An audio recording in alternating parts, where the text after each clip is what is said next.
Hi, Steve Hayes here, and welcome to Days Are Getting Better, episode 35.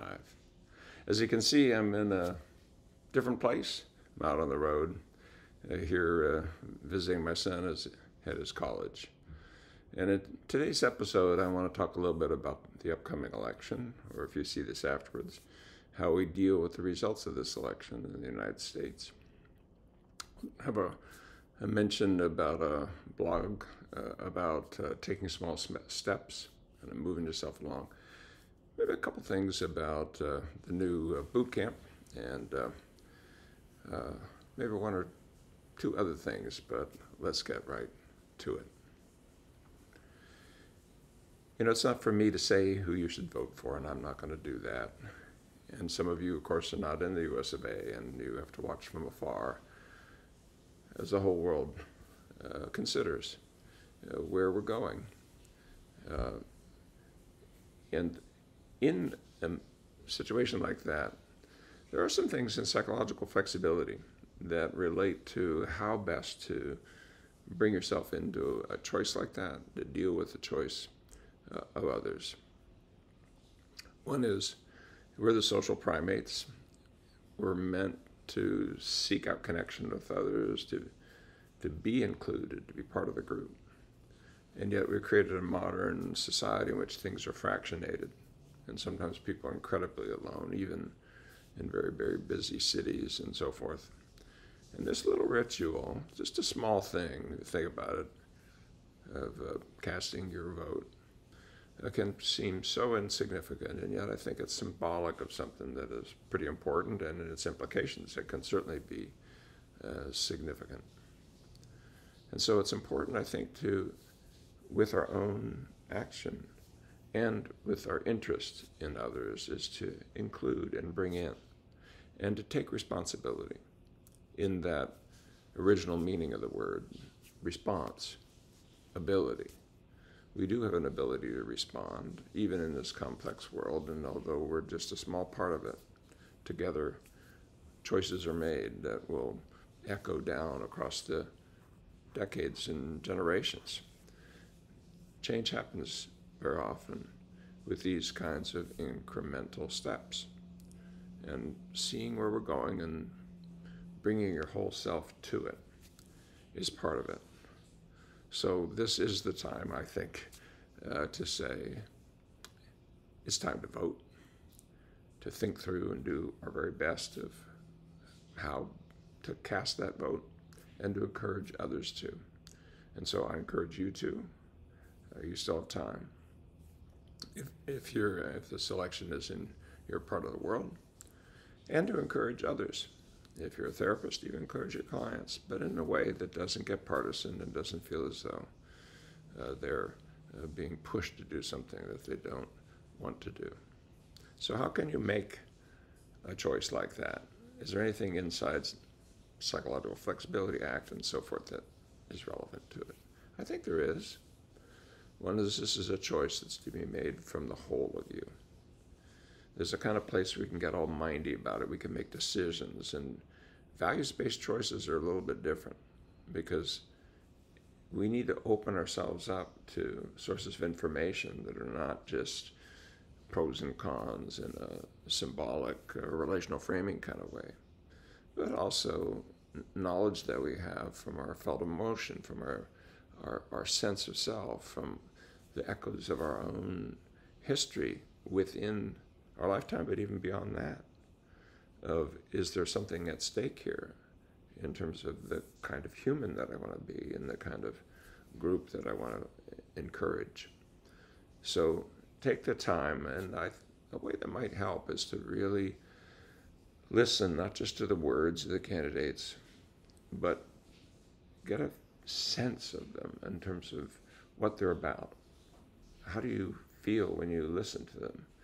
Is it feeding your better angels? Is it lifting you up in a way that resonates deeply with who and how you want to be? There's a responsibility part of this, informing yourself thoroughly on the issues, and that's important. But there's a place where values choices can get pretty mindy, can be almost more like I just want this. When you start listing your values, you can sometimes narrow your values. I think it's fine to list them, but in something like the decision of a group, we need all of these different dimensions brought to it. And so I think it's probably better to think of it almost more like you might with art or literature or music, or how your body feels. And if you find that candidates wake you up, lift you up, vitalize you, get you oriented towards things that resonate, those are the kind of candidates to vote for.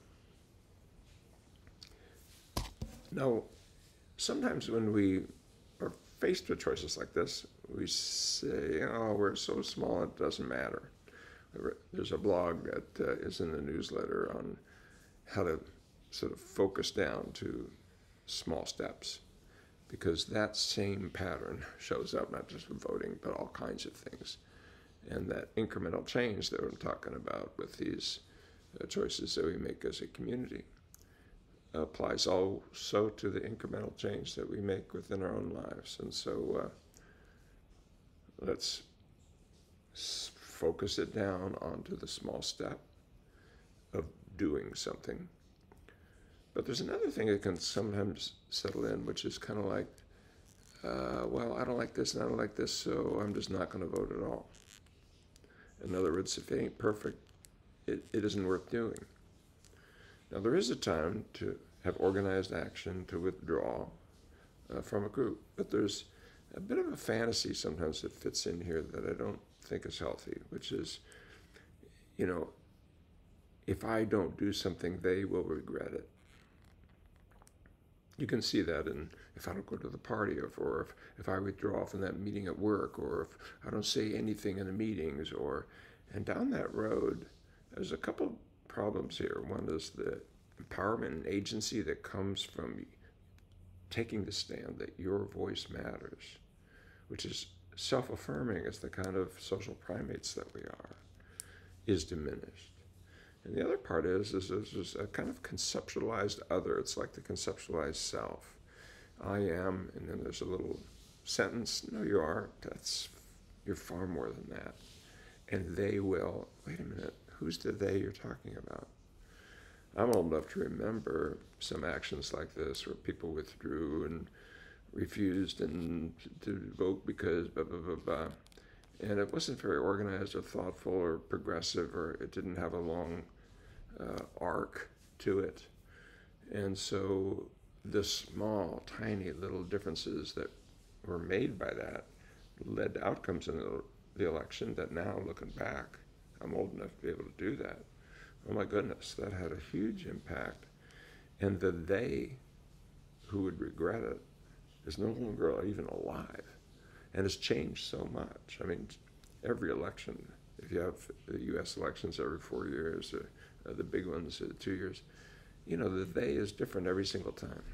So maybe it's a good idea to let go of they will regret it, and instead, it's time right now to own it. And unless you're really withdrawing as some sort of organized political statement that you want to make that is thoughtful, has values in it, has an arc to it,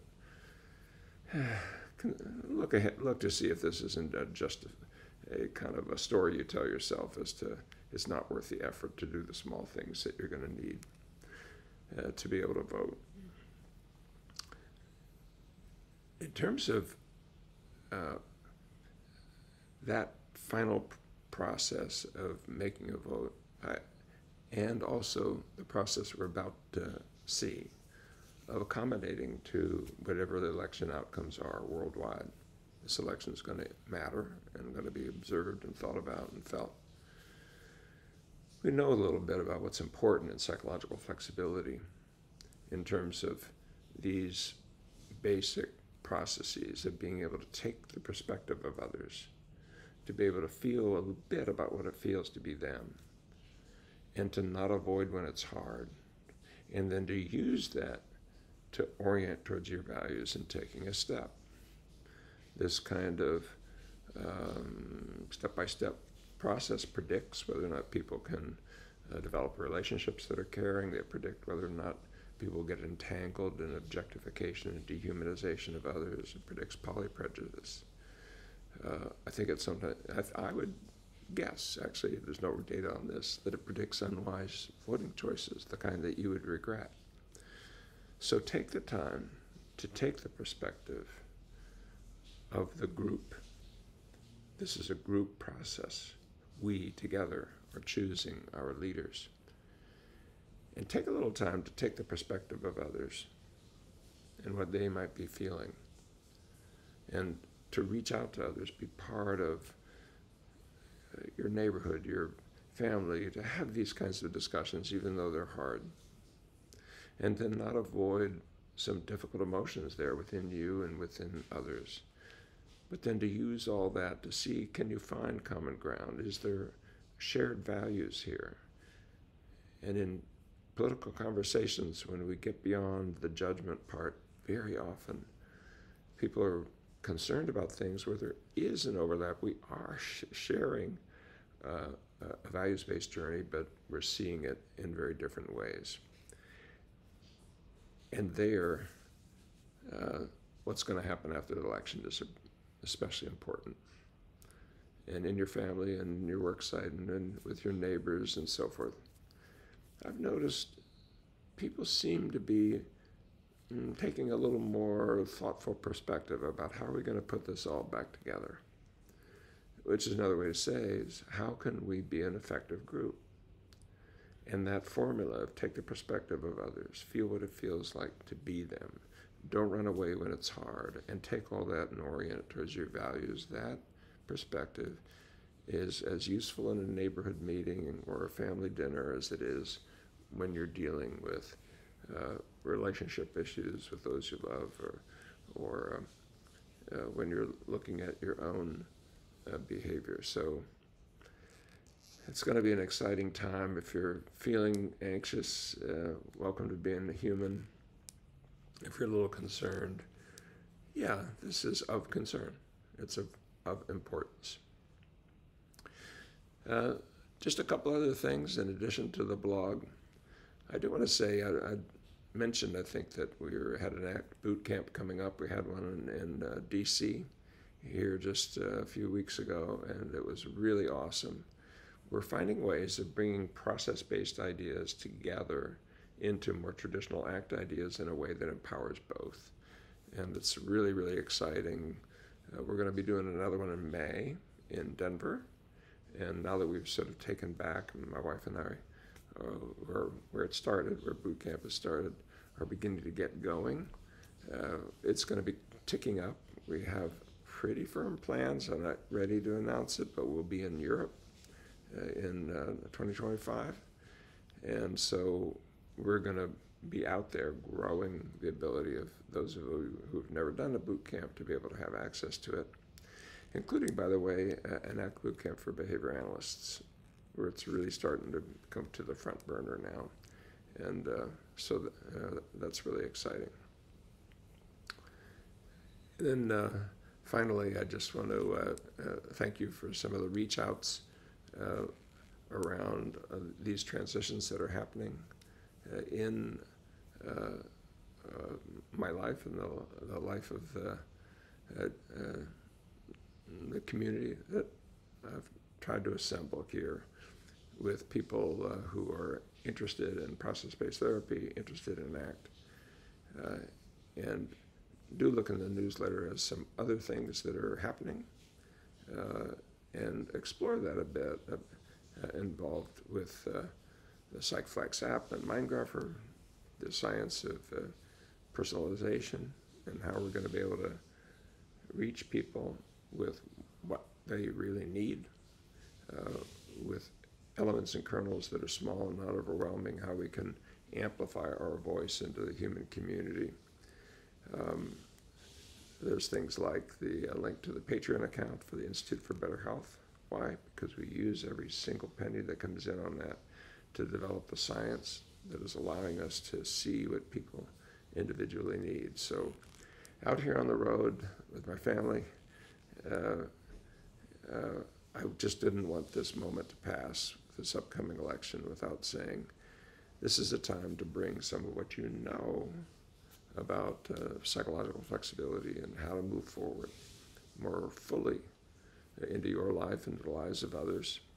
And so out of that, values-based voting, I think, is absolutely part of what we should be doing, and values-based healing, regardless of how this election turns out. So peace, love, and life, my friends. Be well.